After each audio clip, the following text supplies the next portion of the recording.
बल्कि बन जाओगे। आप करोड़पति और भक्तों खुशियों से भर जाएगा। आपका घर आपकी हर मनोकामना होगी, पूरी अचानक से बढ़ने लगेगा। बैंक बैलेंस, करियर, कारोबार में दिन रात कमाएंगे, इतना पैसा आएगा कि संभाले नहीं संभलेगा।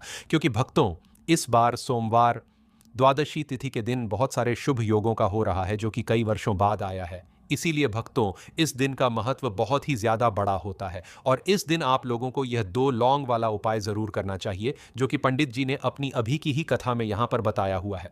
तो भक्तों, इस उपाय को आपको कैसे करना है, कब करना है, कहां पर करना है और उपाय को करते समय आपको किन किन बातों का ध्यान रखना है, यह सारी जानकारी हम आपको इस वीडियो में देंगे। तो चलिए भक्तों, वीडियो में आगे बढ़ते हैं। देखिए, यह दिन इतना खास होता है, इतना महत्वपूर्ण होता है।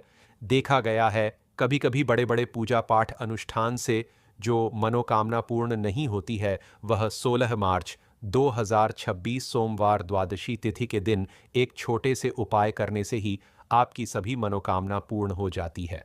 और बहुत सारे लोगों ने इस उपाय को किया भी है और उनको इस उपाय को करने का फल भी मिला है। अगर आप लोग भी इस उपाय को 16 मार्च 2026 सोमवार द्वादशी तिथि के दिन करना चाहते हैं, तो आप इस उपाय को पहले अच्छे से समझ लेना, सुन लेना, उसके बाद करना। आपको इस उपाय का फल जरूर मिलेगा और इस उपाय को करने से आपके घर में चाहे किसी भी तरह की दुख और समस्या क्यों ना चल रही हो, आपको उसका कारण भी नहीं पता है कि भक्तों ये समस्या किस कारण से चल रही है, उसका कुछ भी कारण हो सकता है, जैसे पितृदोष है या किसी भी तरह का मंगल दोष भी हो सकता, और भी बहुत तरह के दोष होते हैं, कुछ भी हो सकता है। पर आपको इस उपाय को करने के लिए अपने दोष को पता लगाने की भी जरूरत नहीं है।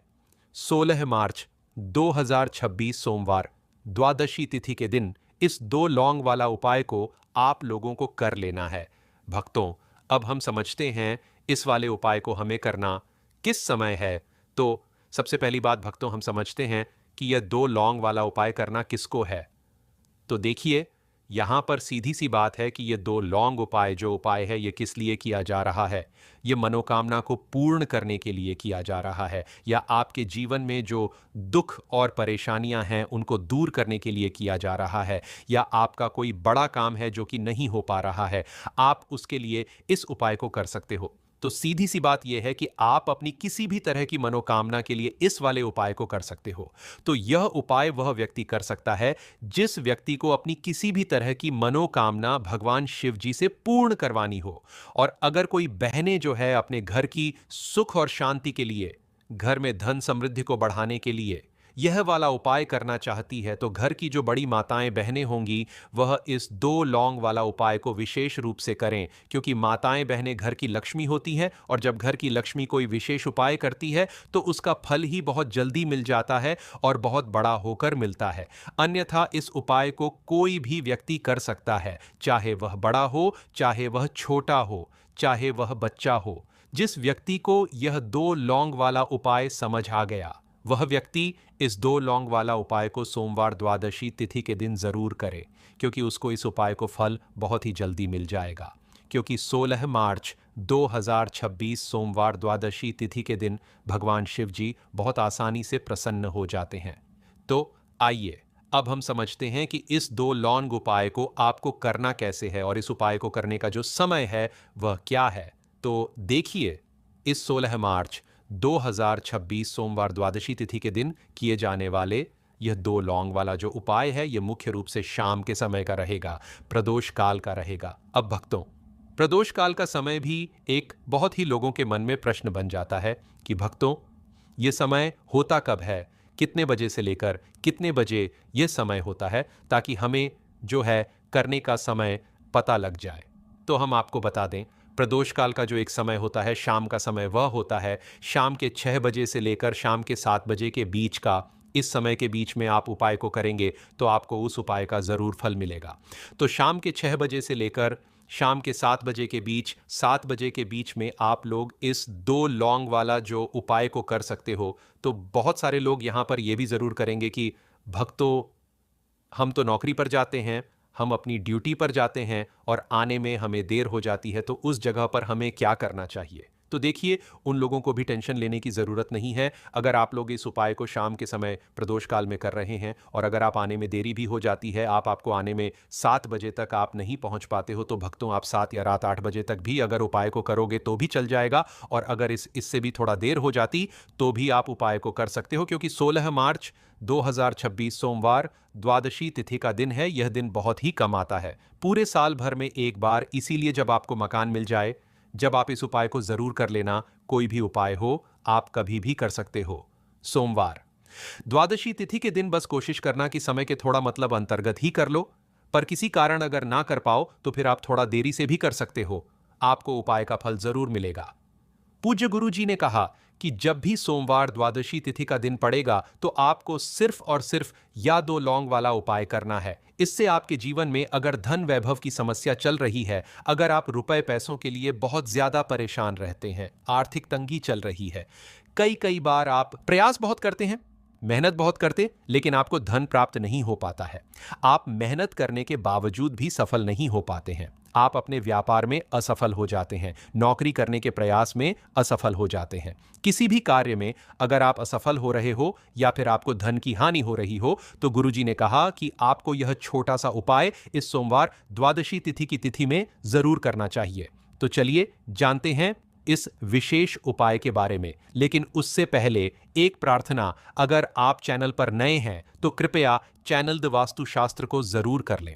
आज का यह वीडियो बहुत ही खास होने वाला है, क्योंकि सोमवार की तिथि में किए जाने वाले 3 विशेष उपाय आज आपको इस वीडियो में बताए जाएंगे। यह उपाय आप अपनी समस्या के अनुसार कर सकते हैं। इन उपायों में आपको धन प्राप्ति के उपाय बताए जाएंगे, आपकी मनोकामना पूर्ति के उपाय बताए जाएंगे। जीवन में किसी भी तरह के संकट चल रहे हैं, समस्याएं चल रही हैं, तो उनको दूर करने के उपाय बताए जाएंगे। चलिए जानते हैं पूज्य गुरुजी द्वारा बताए गए सबसे पहले उपाय के बारे में। इस उपाय के लिए आपको सबसे पहले जरूरत पड़ेगी 2 लौंग। अब यह 2 लौंग सोमवार की रात सोने से पहले चुपचाप घर में इस जगह पर फेंक देना। 7 पुश्तों तक धन बरसता रहेगा। देखिए भक्तों, अगर धन को लेकर ही आप परेशान हैं या पैसे की कमी जीवन में बहुत ज्यादा रहती है, पैसा आपका बढ़ता नहीं है या फिर आपके घर में बीमारियां बहुत आती हैं, तो ऐसा लीजिए कि सोमवार से उत्तम दिन आपको कोई मिलेगा नहीं, क्योंकि सोमवार का जो दिन होता है यह समर्पित होता है विघ्नहर्ता गणेश को, साथ ही साथ मां दुर्गा को। अब देखिए, भगवान गणेश जो यह आपके जितने भी जीवन के संकट है, जो विघ्न है, उन्हें दूर करते हैं। इसीलिए इनका एक नाम विघ्नहर्ता गणेश भी है। अब आपको बता दें, लौंग के जितने भी उपाय आप करेंगे, सबसे पहले तो यह आपके जीवन में चमत्कार दिखाते हैं। बहुत जल्दी आपके जो भी अटके हुए काम है वह बनने लगते हैं। आपका जो पैसा कहीं फंस गया है वह भी आपके पास आता है। कर्जे की समस्याएं जिन लोगों के जीवन में बहुत है, या जो लोग कर्जा ना चाहते हुए भी दूसरों से कर्जा लेते हैं, उन लोगों को तो विशेषकर अपने घर में या 2 लौंग डालकर दीपक सोमवार के दिन जरूर जलाना चाहिए। अब साथ ही साथ आपको बताएंगे कि इस उपाय को आपको करना कैसे है, किस समय करना है और कौन सा दीपक आपको लेना है, और इस उपाय को से कैसे आप अपने जीवन में महाधनी बन सकते हैं। तो देखिए, आज के टाइम पर हर व्यक्ति चाहता है कि उसके पास अधिक से अधिक पैसा हो, वह अपने सारे सपनों को पूरा कर सके, अपने घर के जितने भी सदस्य हैं उनकी आवश्यकताओं को पूरा कर सके। लेकिन आज के टाइम पर बहुत मुश्किल है। जब पैसा व्यक्ति के पास नहीं होता है तो थोड़ी सी कोई भी अगर उसे जीवन में समस्या आ जाती है, कोई दुख आ जाता, वह भी उसके जीवन का दुख उसे बड़ा लगने लगता है। और व्यक्ति के अगर पैसा होता है तो जीवन के दुख भी इतने बड़े नहीं लगते हैं। यह बिल्कुल सत्य है कि पैसा ही सब कुछ नहीं होता है, लेकिन पैसे के बिना भी कुछ नहीं होता है। अब देखिए, आज की वीडियो में जो उपाय आपको बताएंगे, यह उपाय आपके पैसे को बहुत तेजी से बढ़ाने का काम भी करता है, और भगवान गणेश भी प्रसन्न होते हैं। और साथ ही साथ एक ऐसा उपाय भी आपको बताएंगे कि नज़र दोष से आप हमेशा बचे रहेंगे। तो चलिए सबसे पहले बात कर लेते हैं सबसे पहले उपाय की, जो कि आपको सोमवार के दिन करना है। अच्छा, जो पहला उपाय आपको बताने जा रहे हैं, इस उपाय को करने से आपकी कुंडली में बुध बहुत मजबूत हो जाएगा। देखिए, अगर आपकी कुंडली में बुध कमजोर हो जाता है, अब बहुत सारे लोग हैं जिन्हें पता ही नहीं होता है कि कुंडली में बुध कमजोर है या कोई भी ग्रह चीजें कभी अर्पित मत करना, नहीं तो सारी जिंदगी बर्बाद रहोगे। जिंदगी भर रोने के सिवा कुछ नहीं मिलेगा। दोस्तों, नंबर 1, नारियल। हिंदू धर्म में नारियल को सुख, समृद्धि, धन, श्रद्धा और सम्मान का सूचक माना जाता है। नारियल को श्रीफल भी कहा जाता है। नारियल का हर मांगलिक कार्य में विशेष महत्व होता है जैसे कि हम सभी जानते हैं कि माता रानी के कई मंदिरों में नारियल से बलि भी दी जाती है और माता रानी के पूजन में नारियल का इस्तेमाल हम सभी करते हैं। खासकर कलश की स्थापना नारियल रखकर ही की जाती है। माता रानी के पूजन में हम नारियल इस्तेमाल करते समय कुछ गलतियां कर बैठते हैं। दोस्तों, नारियल कई प्रकार के होते हैं, एक हरा दूसरा सूखा, जिसके अंदर पानी होता है। जिस नारियल के अंदर पानी होता है, माता रानी के पूजन में सदैव पानी वाला और जटा वाला नारियल ही अर्पित करें। कलश स्थापन में साबुत नारियल होना चाहिए। नारियल चटका हुआ या टूटा हुआ नहीं होना चाहिए, क्योंकि साबुत नारियल ही पूर्ण और पवित्रता का प्रतीक होता है। साबुत नारियल ही सुख समृद्धि का प्रतीक होता है। साबुत नारियल को ही श्रीफल यानी कि मां लक्ष्मी का फल कहा जाता है। नवरात्रि में माता रानी के कलश की स्थापना करते समय जटा वाला और पानी वाला नारियल ही कलश पर स्थापित करना चाहिए। साथ ही यह ध्यान रखना चाहिए कि नारियल को सदैव कलश के नीचे लेटाकर रखना चाहिए। घट स्थापना यानी कलश स्थापना करते समय कभी भी नारियल को खड़ा करके नहीं रखा जाता। नारियल को सदैव लेटाकर ही कलश के ऊपर रखा जाता है। साथ ही नारियल को स्थापित करने से पहले आप नारियल को लाल कपड़े में लपेटकर आप नारियल को कलश के ऊपर स्थापित करें। शास्त्रों के अनुसार चैत्र नवरात्रि व्रत में कलश के ऊपर जब सही तरीके से नारियल रखा जाता है और सही प्रकार का नारियल रखा जाता है, तभी ही व्रत और पूजन का पूर्ण फल प्राप्त होता है। यह भी ध्यान रहे कि महिलाएं माता रानी को नारियल अर्पित तो कर सकती हैं, लेकिन कभी भी माता रानी के सामने नारियल को भूल कर भी ना तोड़े, क्योंकि नारियल बीज रूप होता है, यानी कि नारियल में बीज होता है और स्त्रियां बीज रूप से ही शिशु को जन्म देती हैं। इसीलिए कभी भी महिलाओं को नारियल नहीं तोड़ना चाहिए। दोस्तों, नंबर 2, लौंग। हम सभी माता रानी के पूजा में इस्तेमाल करते हैं, लेकिन लौंग का इस्तेमाल करते समय एक बहुत बड़ी गलती कर बैठते हैं। हमेशा ध्यान रखना चाहिए कि माता रानी को सदैव लौंग के साथ घी भी अर्पित करना चाहिए। लौंग के साथ घी चढ़ाने से माता रानी करना चाहिए और दुर्बा भी माता रानी को अर्पित करना चाहिए। नवरात्रि में आप भगवान गणेश को दुर्बा अर्पित कर सकते हैं। आप भगवान विष्णु जी को तुलसी के पत्ते अवश्य अर्पित कर सकते हैं, लेकिन माता रानी को भूलकर भी तुलसी के पत्ते या अर्पित ना करें। माता रानी को सफेद फूल भी अर्पित ना करें। माता रानी को सदैव लाल रंग के फूल अर्पित करने चाहिए। लाल रंग के फूल माता रानी को अति प्रिय हैं। खासकर माता रानी को गुलाब और कमल के फूल अति प्रिय हैं। दोस्तों, इन 7 गलतियों से होती है घर में धन की कमी। अगर आप उन लोगों में से हैं जो जिंदगी में पैसे कमाने के लिए बहुत ज्यादा मेहनत करते हैं, हालांकि इस सब के बावजूद भी आपको जीवन में तरक्की नहीं मिल पा रही है, तो वास्तु की कुछ गलतियां इसका कारण हो सकती है। तो चलिए हम आपको कुछ गलतियों के बारे में बताते हैं। वास्तुशास्त्र के अनुसार घर के वास्तु में जरा सी भी कमी रह जाए तो यह सभी सदस्यों के जीवन पर गहरा प्रभाव डालता है। कभी अचानक धन की हानि होती है, तो कभी बने बनाए कार्य बिगड़ने लगते हैं या फिर कोई बीमार पड़ने लगता है और कितना भी धन आ जाए टिकता ही नहीं है।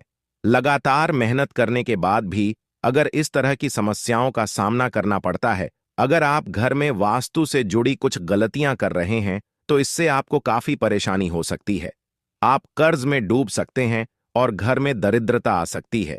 इसलिए आपको तुरंत नीचे दी गई वास्तु टिप्स को अपना लेना चाहिए, लेकिन उससे पहले अगर आप भी चाहते हैं कि लक्ष्मी माता का आशीर्वाद आप पर बना रहे, तो इस वीडियो को एक लाइक करें और चैनल को सब्सक्राइब कर लें और कमेंट बॉक्स में जय लक्ष्मी माता जरूर लिखें।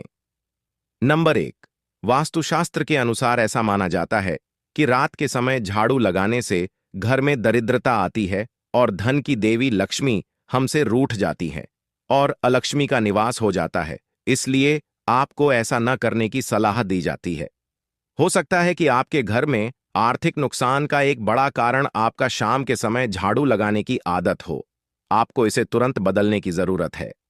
नंबर 2, अगर आपके घर के मुख्य द्वार पर अंधेरा रहता है तो यह बहुत ही अशुभ होता है।